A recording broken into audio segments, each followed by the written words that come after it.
Առաջնորդությունը պատասխանատվություն է։ Եվ այդ պատասխանատվությունը ստանձնողները մեծ առաքելություն եւ պատիվ ունեն։ Միասնության թևեր քաղաքական նախաձեռնության առաջնորդությունը ստանձնել է Արման Թաթոյանը։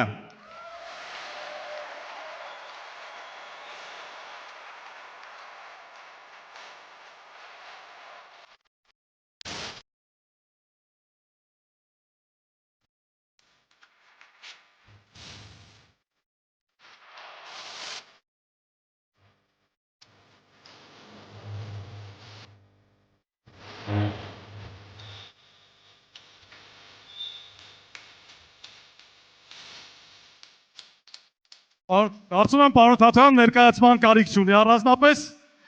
ողջույնները հնչեցին, խնդրեմ պարոն Թաթոյան, հարթակը ձերն է։ Սիրելի ընկերներ, իմ սիրելի բարեկամներ, սիրելի հայրենակիցներ, շատ շնորհակալ եմ, որ եկել եք։ Ինձ համար, մեր թիմի համար սա մեծագույն պատիվ է։ Ինձ համար պատիվ է այսօր ձեր առաջ խոսք ասելու։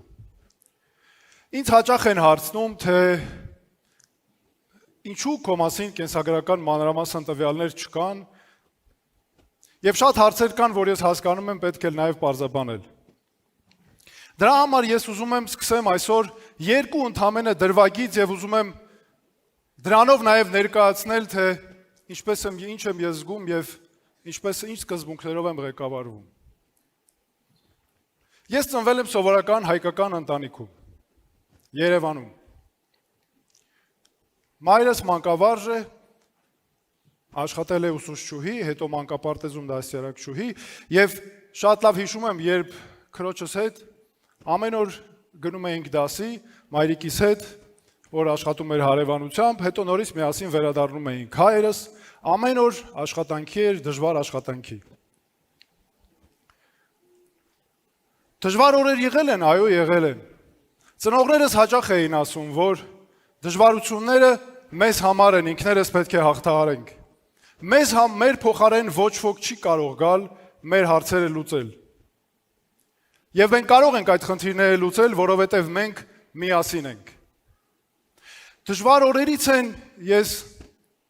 կարող եմ կիսվել այսօր ձեզ հետ, շատ լավ հիշում եմ, երբ Երևանի պետական համալսարանի իրավաբանական ֆակուլտետի ուսանող էի, զուգահեռ նաև աշխատում էի մի ժամանակահատված շինարարությունում որպես բանվոր։ Ստանում էի ամիսը, շատ լավ հիշում եմ, 10,000 դրամ աշխատավարձ։ Դրանից զուգահեռ նաև, քանի որ գերազանց առաջադիմությամբ էի սովորում, ստանում էի 6,000, 5,950 դրամ թոշակ, 1000 դրամով ավելի էր։ Եղել է ժամանակ, որ նաև ոտքով եմ տուն գնացել, որովհետև պետք էր գումարը տնտեսել, տան համար որոշակի գնումներ անելու, բայց նաև ինձ համար ամենակարևորը գրքեր գնելու համար։ Այս դժվարությունները արդյոք ինձ վհատեցրել են, արդյոք ինձ հիասթափեցրել են։ Ոչ իհարկե, որովհետև ես շատ լավ գիտեի, թե ես ինչ որոշում եմ կայացրել, ես հավատում էի իմ որոշմանը,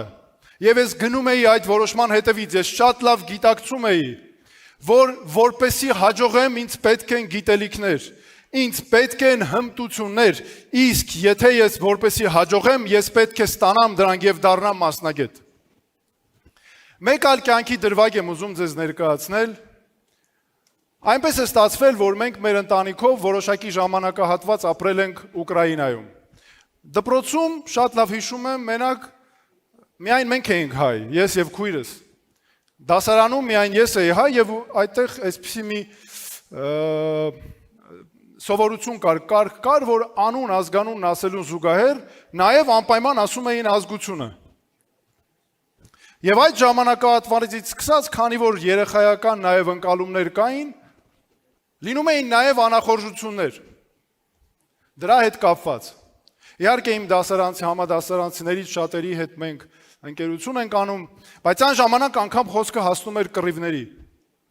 Այդ ժամանակվանից իմ մեջ մտել է մի կարևոր բան, որքան կարևոր է ազգային արժանապատվությունը անձնական արժանապատվության համար, եւ որքան կարևոր է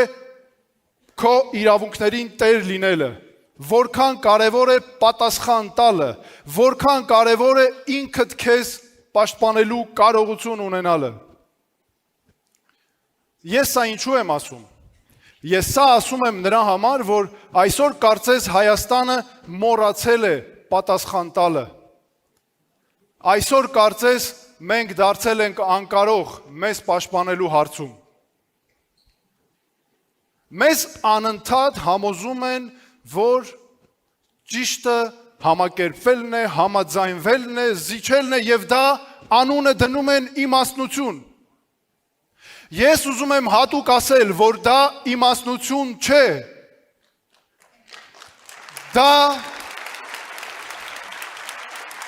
Դա պարտություն է, դա գերի լինել է եւ ես եկել եմ ասելու, մենք բոլորս ասելու, որ բավական է, մենք դա չենք հանդուրժելու։ Այսօր Հայաստանի Հանրապետության վարչապետը ինչ է ասում։ Հայաստանը չի եղել երբեք այսքան անկախ ու ինքնիշխան, ինչպես հիմա է։ Եկեք նայենք փաստերին։ Օտար պետության, որը մեր ողերիմ հարևանն է, օտար պետության ղեկավարը ասում է պետք է սահմանադրությունը փոխես, Նիկոլ Փաշինյանն ասում է այո։ Օտար պետությունը մեր նկատմամբ ադրբեջանական զորքերը կատարում են հանցանքներ, ամենադաժան սպանությունները, մեր հայ գերիների նկատմամբ խոշտանգումներ եւ հետո կեղծ գործերով դատում են մեր մարդկանց, պարտադրում են հայցերը հետ քաշել միջազգային դատարաններից, Նիկոլ Փաշինյանն ասում է այո։ Ադրբեջանական զորքերը ներխուժել են Հայաստանի Հանրապետություն, օկուպացրել են մեր տարածքները եւ ընդ որում ասեմ ձեզ մի կարևոր բան, մենք բացահայտել ենք ամբողջությամբ բաց աղբյուրներով, որ վերջերս ընդհանրապես նաեւ եղել է նորից ադրբեջանական դիրքերի ամրապնդում եւ նոր դիրքեր Հայաստանի Հանրապետության տարածքում, որով ամրապնդել են ել ավելի իրենց վերահսկողությունը եւ այս խորքային ամեն օր ամրացման պայմաններում Հայաստանի Հանրապետության կառավարության գործող ղեկավարը հայտարարում է, մենք նրանց կխնդրենք դուրս կգան ինչ-որ հանձնաժողովի միջոցով։ Ակնհայտ է, որ այն ինչ-որ ասվում է, բնականաբար այս կերպ չի իրականանալու։ Եվ ես ուզում եմ ասել նաև Հայաստանի սահմանադրության փոփոխության պահանջի հետ կապված։ Հայաստանի սահմանադրությունը խաղալիք չէ։ Անկախության հռչակագիրը մեր պետականության սկիզբն է։ Մեր պապերի ինքնությունը, մեր ազատասեր նախնիների սուրբ պատգամը։ Մեր անկախության հռչակագիրը մեր սահմանադրությամբ ամրագրել է նաև սերունդների միջև պատասխանատվություն։ Սահմանադրությունը չի կարող վերամշակվել որևէ օտար պետության ու առավել եւս այնպիսի պետության պահանջով, որը մեզ ոչնչացնելու նպատակ է հռչակել։ Արդյունքում ունենք վարչապետ, որը ոչ միայն վախենում է Հայաստանի Հանրապետության բանակը երկրի պաշտպանության համար ուժեղացնելուց, այլ ավելին այն թույլատնում է։ Առաջիկա 100 օրում դուք շատ կլսեք նորիցերի, նախկինների եւ ներկաների մասին։ Մենք իշխանությունը պահում է ատելության հասնող քննադատությամբ իրենից նախկիններին ուղված, հույսով որ կարժանանա մեր ողերիմ հարևանների բարեհաճությանը եւ գովեստին։ Մյուսները փորձում են վերադառնալ խաղալով նոստալգիայի վրա եւ հետ բերելով մեր ժամանակի գլխավոր սխալներից մեկը՝ պարծենկոտությունը նվիրական հաղթանակից հետո։ Այնպես է ստացվել, որ մենք հայտնվել ենք արատավոր շղթայի մեջ եւ հենց դա ստեղծել է Նիկոլ Փաշինյանն ու այդ խաղի մեջ վամպիրի պես ուղակի սնվում է նախկինի սխալներից։ Եվ եթե նրա այդ խաղի մեջ մտնում են պաշտոնաթող նախագահները, ստացվում է նրանք աջակցում են Նիկոլ Փաշինյանին եւ նրան տալիս են վերընտրվելու շանսեր։ Այս արատավոր շղթան պետք է կտրվի։ Այդ շղթայի մասերը նույն զույգի ձախ եւ աջ մաշված կոշիկներն են։ Նիկոլ Փաշինյանը մեզ առաջարկում է բանաձև։ Մեղք, համակերպվել, հանձնվել։ Մենք առաջարկում ենք նոր բանաձև։ Սխալներ, դասեր, վերածնունդ։ 35 տարի մեզ ստիպել են ընտրել կամ կոռուպցիոներներ, կամ անկարողներ, կամ օլիգարխներ, կամ թույլեր, կամ Ռուսաստան, կամ Արևմուտք, կամ անվտանգություն, կամ ժողովրդավարություն։ Մենք ասում ենք բավական է կամ-կամին, պետք է սովորել ասել եւ անվտանգություն, եւ ժողովրդավարություն, եւ ուժեղ բանակ, եւ ազատ տնտեսություն, եւ ազգային արժանապատվություն, եւ ժամանակակից պետություն, Սփյուռքի հետ կապ եւ ինքնուրույնություն։ Այսօր շատ է խոսում սահմանադրությունը փոխելու մասին։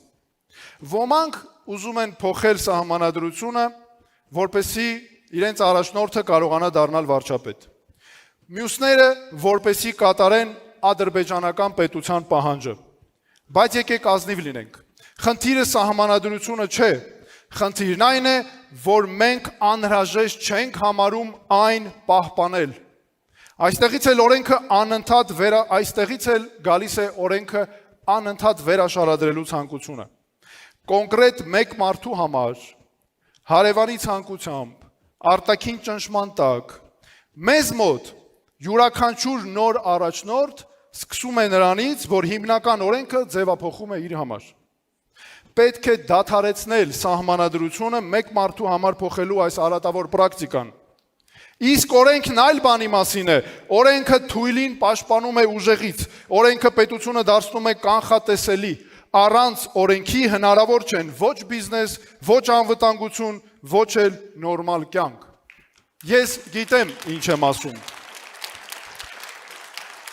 Ես սովորել եմ իրավաբանություն, իրավունք Հայաստանում, Միացյալ Նահանգներում, Եվրոպայում եւ Ռուսաստանում։ Ես աշխատել եմ տարբեր մայրցամաքներում, Աֆրիկայից մինչև Եվրոպա եւ ԱՄՆ-ից մինչև Ռուսաստան։ Ես այդ աշխատանքով տեսել եմ ինչպես են տարբեր իրավական համակարգեր փլուզվում, ինչպես դրանք չեն աշխատում, ինչպես են ձախողվում եւ ինչպես են վերել կապնում։ Մարդու իրավունքների պաշտպանի պաշտոնում ամեն օր 6 տարի տեսել եմ, թե ինչ է տեղի ունենում, երբ իրավունքն ու օրենքը չեն պահպանվում։ Երբ տուժում են կոնկրետ մարդիկ, ոչ թե վիճակագրական տվյալներ, այլ մարդիկ, ովքեր ամեն օր են մեզ հետ մեր կողքին ապրում։ Մեզ պետք է ոչ թե անհատների պետություն, այլ իրավունքի պետություն։ Ոչ թե օրենքների վերաշարադրում իշխանության համար, այլ իշխանություն, որը ենթարկվում է օրենքին։ Այսօր գլխավոր հարցը անվտանգությունն է։ Անվտանգություն նաև այս դժվար աշխարհաքաղաքական պայմաններում եւ տարածաշրջանում։ Պատերազմից հետո հունվարի 28-ը շատերիս համար այլևս մեր բանակի տոնը չէ։ Դա հիշեցնում է պետության եւ ինքներս մեր նկատմամբ վստահության կորստի մասին։ Վարչապետի թեկնածուի գլխավոր նպատակը իրական խաղաղություն հաստատելն է։ Խաղաղությունը հնարավոր է միայն այն դեպքում, երբ դու ուժեղ ես եւ կարող ես պաշտպանել քեզ։ Ուրիշների կամքից կախված խաղաղությունը խաղաղություն չէ։ Արժանապատվությունն առանց ուժի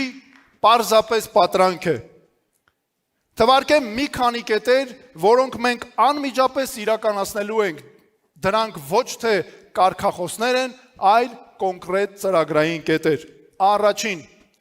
պաշտոնավարման հենց առաջին օրը ստեղծվելու է ռազմական բարեփոխումների հատուկ հանձնաժողով։ 6 ամսում հանձնարարվելու է հատուկ հանձնաժողովի եւ աշխատանքային խմբի մշակել համապարփակ ռազմավարություն, որի իրականացումը կսկսվի անմիջապես։ Երկրորդ, հստակ ժամկետներ։ Մեր պաշտոնավարման առաջին տարվա ավարտին լիարժեք զսպման կարողություններ։ Առաջին ժամկետի ավարտին ռազմական հավասարակշռություն հանրության համար թափանցիկ հաշվետվողականությամբ։ Երրորդ, պաշտպանական ծախսերը ոչ պակաս քան համախառն ներքին արդյունքի 8%-ը։ Սա նշանակում է ռազմական բյուջեի աճ առնվազն 1 միլիարդ դոլարով։ Ամեն տարի առնվազն 500 միլիոն դոլար հայաստանյան ընկերություններից գնումների համար ազգային ռազմաարդյունաբերական համալիրի զարգացման համար։ 4. Ճշմարտություն եւ պատասխանատվություն։ Մենք անմիջապես հրապարակելու ենք 44-օրյա պատերազմի հարցերի վերաբերյալ ազգային ժողովի հանձնաժողովի զեկույցը։ Հասարակությունը Հայաստանում իրավունք ունի իմանալ ճշմարտությունը։ Մենք պարտավոր ենք արժանապատվորեն գնահատել մեր հերոսների սխրանքը եւ աջակցել նրանց ընտանիքներին։ Նրանք իրավունք ունեն բոլորը իմանալու հարցերի պատասխաններ։ Սիրելի արցախցիներ, արցախցիները ենթարկվել են ցավոք սրտի էթնիկ զտումների։ Նրանք մեր հայրենակիցներն են, նրանց մեջ մեր արյունն է, իմ արյունն է նրանց մեջ։ Մենք ամեն օր ապրում ենք նրանց հետ միասին մեր երկրում։ Մեր երեխաները նրանց երեխաների հետ գնում են մանկապարտեզ, ապրում են միասին, աշխատում ենք միասին։ Մենք մի ժողովուրդ ենք, մենք մեկ ամբողջություն ենք։ Արցախցիների իրավունքների լիարժեք պաշտպանություն է ապահովելու Հայաստանի Հանրապետությունում, ատելությունից զերծ, հարգանքի պայմաններում, արժանապատիվ։ Մենք առաջ ենք տանելու արցախցիների արժանապատիվ եւ անվտանգ վերադարձի իրավունքը մեր դարավոր հայրենիք Արցախ։ Եվ Արցախը իմ ինքնության անբաժան մասն է, ինչպես եւ մեր բոլորի հայկական ինքնության անբաժան մասը։ Մենք շարունակելու ենք ռազմական եւ դիվանագիտական համագործակցությունը Արևելքի եւ Արևմուտքի երկրների, այդ թվում Ֆրանսիայի եւ Ամերիկայի Միացյալ Նահանգների հետ։ Կլինեն մարդիկ, որոնք կհարցնեն. կարող ենք մենք դա թույլ տալ մեզ։ Իսկ ես կպատասխանեմ. իսկ կարող ենք մենք նման բաներ մեզ թույլ չտալ։ Մենք խաղաղասեր ժողովուրդ ենք,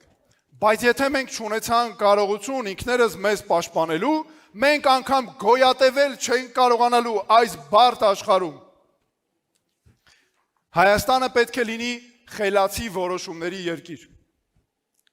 Խելացի որոշումները վերաբերում են ոչ միայն բանակին, դրանք վերաբերում են ամեն ինչին պարզապես։ Ինչ պետք է երիտասարդին, ով ապրում է Հայաստանում եւ կանգնած է ընտրության առաջ։ Գնա թե մնա։ Նրան պետք է երկիր, որին արժե հավատալ, ոչ թե աղքատ հետխորհրդային տարածք անցյալի կրկնության վախով, այլ տաղանդների դարբնոց, ոչ մեծ տարածքով, բայց ուժեղ տեխնոլոգիաներով, խելացի, կայուն, կանխատեսելի։ Մենք կկառուցենք թվային պետություն, որտեղ ծառայությունները արագ, հասանելի եւ թափանցիկ են, որտեղ կոռուպցիան անհնար է, որովհետև ամեն ինչ տեսանելի է, որտեղ բիզնեսի հաջողությունը կախված է տաղանդից եւ աշխատանքից, այլ ոչ թե կապերից։ Սփյուռքի հետ միասին մենք մեզանով ոտքի կկանգնացնենք երկիրը, ժամանակակից տեխնոլոգիաներով, արհեստական բանականության վերջին նվաճումներով, դառնալով Հարավային Կովկասի ուղեղային կենտրոնը, ինչպես դա հիմա անում են մեր հայրենակիցներ Նուբար Աֆեյանը եւ մեր մյուս հայրենակիցները։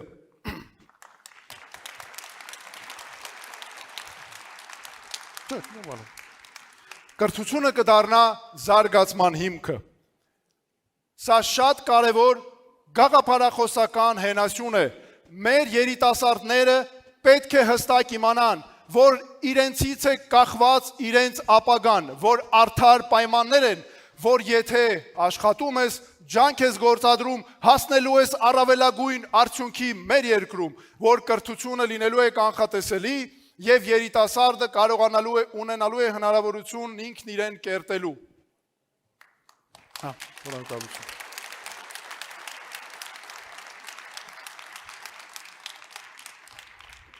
Համալսարանները կպատրաստեն ոչ թե պարզապես շրջանավարտներ, այլ որոշումներ կայացնող մարդիկ։ Մենք կվերադարձնենք մեր պատմությունը դպրոցական մեր պատմությունը դպրոցական դասագրքեր։ Հայոց պատմության դեմ այսօր հայտարարված պատերազմին անմիջապես վերջ կդրվի։ Հայոց եկեղեցու դեմ պատերազմը անմիջապես կդադարեցվի եւ պետությունը կդադարի միջամտել եկեղեցու ներքին գործերին։ Հայաստանը պետք է լինի երկիր, որտեղ եկեղեցականները կարիք չունեն զբաղվելու քաղաքականությամբ, իսկ պետությունը չի միջամտում եկեղեցու ներքին գործերին։ Սփյուռք։ Հայաստանը տեր է ամբողջ աշխարհի հայերին։ Սա մեր գաղափարախոսական գլխավոր հերասյուներից է։ Մենք ուժեղ ենք իրարով աշխարհում։ Մի հատ հələ տեսեք, մենք աշխարհի որ մի պետություն գնում ենք, մի անգամից սկսում ենք փնտրել մեր հայրենակիցներին։ Նրանք ամենուր են պարզապես, տարբեր երկրներում, բիզնեսի մեջ, համալսարաններում, կրթության համակարգում, ամենատարբեր բնակավարներում։ Մենք պետք է այս ամենը օգտագործենք նաև հանուն մեր ժողովրդի զարգացման համար, մեր հայրենասեր հայրենակիցների շնորհիվ։ Ես ընդհանրապես հա պատկերացնում եմ հատկապես նրանով, որ Հայաստանը պետք է իսկապես տեր լինի մեր բոլոր հայրենակիցներին աշխարհում։ Երբ հայը գալիս է Հայաստան, հենց այդպես օդանավակայանից կարմիր գորգով պետք է դիմավորենք նրան, որովհետև նա զգա, որ իր տուն է եկել։ Սրանք կարևոր գաղափարախոսական հենասյուներ են։ Օլիգարխիայի դեմ պայքարը մենք անվանում ենք հավասար հնարավորությունների ստեղծում։ Կոռուպցիայի դեմ պայքարը պատասխանատվության անխուսափելիություն, ոչ թե դավաճանների որոնում, այլ հայրենասերների միավորում, ոչ թե անցյալի քննադատություն, այլ ապագայի կառուցում, որ հիմնված է մեր ազգային շահերի առաջնահերթության վրա։ Ուզում եմ հատուկ անդրադառնալ մեր սիրելի Երևան քաղաքին։ Երևանը մեր քաղաքն է։ Ոչ թե զբոսաշրջային պարզապես ցուցափեղկ, ոչ թե խաղահրապարակ կառուցապատողների համար եւ ոչ թե հողի սպեկուլյացիայի առարկա։ Երևանն այն վայրն է, որտեղ ապրում են մեր ընտանիքները, մեծանում են մեր երեխաները, աշխատում են մեր մարդիկ։ Նայեք, թե ինչ է կատարվում։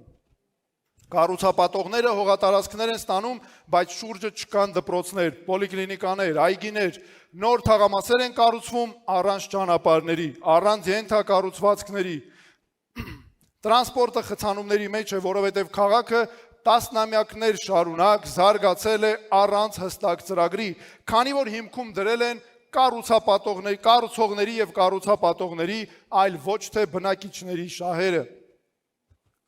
Թաղամաս ես կառուցում ես նաև դպրոց, պուրակ, ճանապարհ, չկա ենթակառուցվածք, չկա թույլտվություն։ Ես ուզում եմ հատուկ նշել, որ մենք մենակ չենք։ Ես ուրախ եմ արձանագրել, որ երբ մենք նախաձեռնեցինք միասնության թևեր քաղաքական նախաձեռնության մեկնարկը հոկտեմբերի 8-ին, մեզ գրեթե անմիջապես միացավ մեր գործընկեր Շան Դաշին կուսակցությունը, որի հետ ճանապարհն անցած այս ժամանակահատվածում այնքան սերտ է, որ մենք մեկ թիմով ենք լիարժեք աշխատում։ Ես ուրախ եմ հայտարարել, որ մենք ունենք համագործակցություն եւ մեզ միացել են Հայաքվե ազգային քաղաքացիական միավորումը, առաջ արժանապատվության շարժումը, հասարակական կազմակերպություններ, կարևորագույն գործառույթներ իրականացնող զինվորականներ, որոնք իրենց գործը գիտեն ոչ թե թղթերից, այլ կոնկրետ գործով։ Մեզ հետ է Սփյուռքը, ԱՄՆ-ից, Ռուսաստանից, Ֆրանսիայից, Հարավային Ամերիկայից, Լիբանանից եւ աշխարհի տարբեր անկյուններից։ Մենք միավորվել ենք ոչ թե ինչ-որ մեկի դեմ, այլ հանուն ապագայի, հանուն արդար ինստիտուտների, հանուն ընդհանուր ինքնության, մեր ազգային ինքնության։ Մենք կմիավորենք կոռուպցիայի դեմ պայքարողներին եւ ազնիվ գործարարներին, բարեփոխումների կողմնակիցներին եւ կայունությունը գնահատողներին, փոփոխություններ ցանկացող երիտասարդությանը եւ փորձառու մասնագետներին, եւ ոչ թե կամ, այսպես մենք կհաղթահարենք հասարակության պառակտումը։ Եվ ում եմ ես դիմում։ նրանց ովքեր հերոսական պայքարով ստեղծեցին մեր պետությունը։ Ձեր սխրանքը զուր չէ։ Միասին մենք կկառուցենք այնպիսի պետություն, որն արժանի կլինի ձեր զոհողությանը։ Մեր մայրերին մենք կառուցում ենք այնպիսի երկիր, որտեղ դուք ոչ միայն չեք վախենա ձեր երեխաների ապագայի համար, այլ կունենաք վստահություն հայրենիքում նրա ապահով կյանքի համար։ Գործարարներին ձեր ջանքերը իմաստ կունենան եւ արդյունք կտան։ Երիտասարդներին ձեր հաջողությունը որոշվելու է ձեր աշխատանքով եւ գիտելիքով։ Հիշում եք որտեղից ես սկսեցի, որ մենք պետք է կարողանանք պատասխան տալ, որ մենք պետք է կարողանանք ինքներս մեզ պաշտպանել եւ տեր լինենք մեր իրավունքներին։ Ես հիմա նկատի ունեմ հենց այս ընտրությունները պետք է լինեն հենց մեր պատասխանը։ Պատասխան նրանց, ովքեր 35 տարի մեզ ասել են, որ պետք է համբերենք։ Մենք չենք ուզում նոր պատերազմներ, չենք ուզում ապրել անցյալով։ Մենք ուզում ենք աշխատել, դաստիարակել, երեխաներ, բիզնես բացել, սովորել, խաղող աճեցնել։ Մենք ուզում ենք նորմալ կյանք, նորմալ երկրում, որտեղ ապահով է եւ արդար, եւ մենք այն կկառուցենք։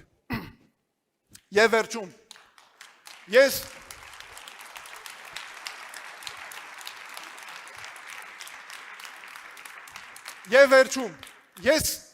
հիմա մի կողմ եմ ուղղակի դնում մարդու իրավունքների պաշտպան եւ գիտնական Թաթոյանին։ Եվ ես հատուկ հայտարարում եմ, որ ես ձեզանից մեկն եմ, հայ մարդ, այնպիսի մարդ, որին դուք միշտ ճանաչել եք, երևանցի։ Եվ ես նաև հատուկ ասում եմ,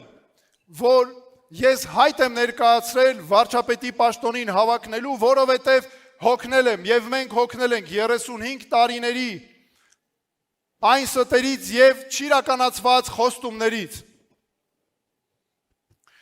Բոլոր նախկին ղեկավարների ժամանակն անցել է։ Նրանցից ոչ մեկի հետ մեր ժողովրդի մեծամասնությունը երկրի ապագան չի կապում, հատկապես դա վերաբերվում է Հայաստանի գործող վարչապետ Նիկոլ Փաշինյանին եւ նրա ղեկավարած իշխանությանը։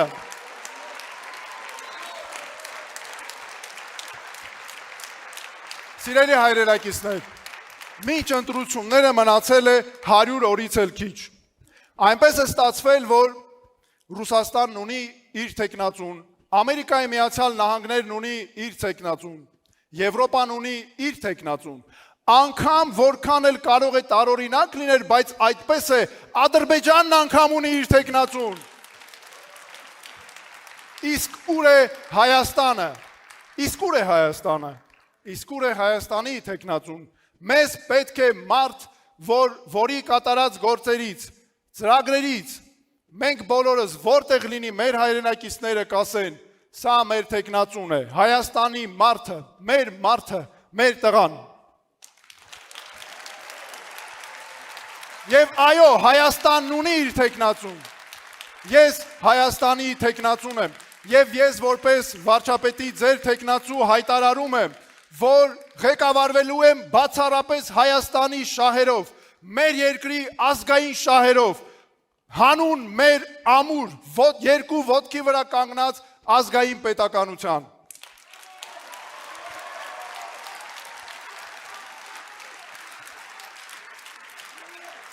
Բայց վարչապետի պաշտոնում իմ առաջադրվելու պատճառները նաև այլ են։ Պատճառներից է նաև այն, որ ես ուզում եմ ապրել մի երկրում, որտեղ կա խաղաղություն։ Ես ուզում եմ ապրել մի երկրում, որը ուժեղ է այնքան, ամուր է այնքան, որ կարողանում է պաշտպանել ինքն իրեն։ Եվ գիտակցում եմ, որ այդ խաղաղությունը նրա շնորհիվ է, որ ամուր է երկիրը եւ կանգնած է իր երկու ոտքի վրա։ Ես ուզում եմ ապրել մի երկրում, որն արդար է, որտեղ չկան ծայրահեղ աղքատներ։ Արդար է բոլոր առումներով, պայմաններով, երիտասարդների համար, կյանքի բոլոր հնարավորություններով։ Ես ուզում եմ ապրել երկրում, որը իրավունքի եւ օրենքի երկիր է, այլ ոչ թե կոնկրետ անհատների երկիր։ Ես հավատում եմ իմ երկրին եւ հավատում եմ իմ ժողովրդին առավել եւս, որովհետեւ գիտեմ, որ չկա Հայաստանում որևէ հարց, որ մենք բոլորով միասին չկարողանանք լուծել, մենք մեր հնարավորություններով, մենք ինքներս պետք է լուծենք մեր բոլոր խնդիրները։ Ես առավել ևս հավատում եմ մեր երիտասարդներին, երիտասարդները ունեն հանդիպում իրենց ճակատագրի հետ, եւ այդ ճակատագիրը մեր պապերի երազած երկիր ունենալն է, ամուր, ոտքի վրա երկու կանգնած, ժողովրդավարությամբ եւ պաշտպանված մարդկանցով։